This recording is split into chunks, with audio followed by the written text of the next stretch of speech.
In this video, Evie here is going to show you how to find valence electrons. So as you can see, I've prepared multiple steps here because I'll also be explaining a little bit of how the Lewis structure works since y'all are confused as heck.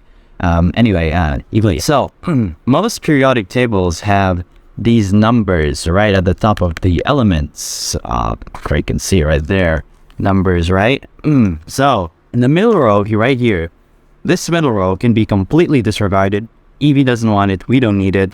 So that would make these not 13 or 14 or 15, but rather 3, 4, 5, 6, and so on and so forth. Evie now will explain here why we want to look for valence electrons and how we can use them. So if you can see here, over here is the mighty 8. So remember it as such. It is mighty, it wants to be Evie. So basically, we want to find the difference between our valence electrons and 8. So before we do that, we will look for the valence electrons. And so carbon here, as you can see, is 14, which is really 4. We disregard the 10, it's just a 4. So the valence electrons for carbon are 4, which I've written this down already before, but we're just a retakes. The same for oxygen, it would be 6. And for nitrogen, it would be 5.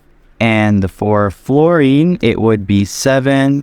For, let's say, hydrogen, for hydrogen, it would be just a 1. Yep, that's how you find the valence electrons. It's really simple, it's right here.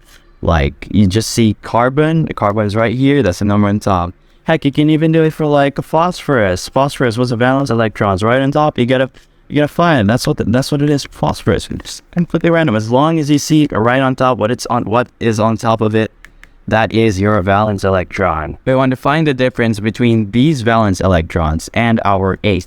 And why is it an 8 specifically? Evie is asking, why is it 8? Noble gases have 8 electrons in their valence shell. So if it's less than 8, they are considered unstable gases. Evie.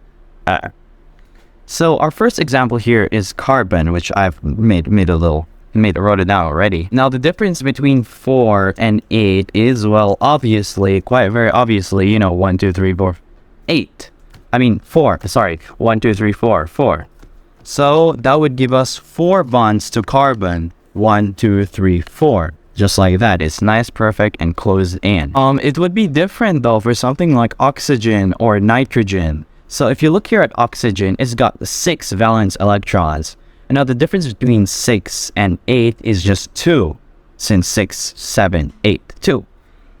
So therefore, for oxygen, it will only have 2 bonds, which means we'd have to put on the remaining spaces dots.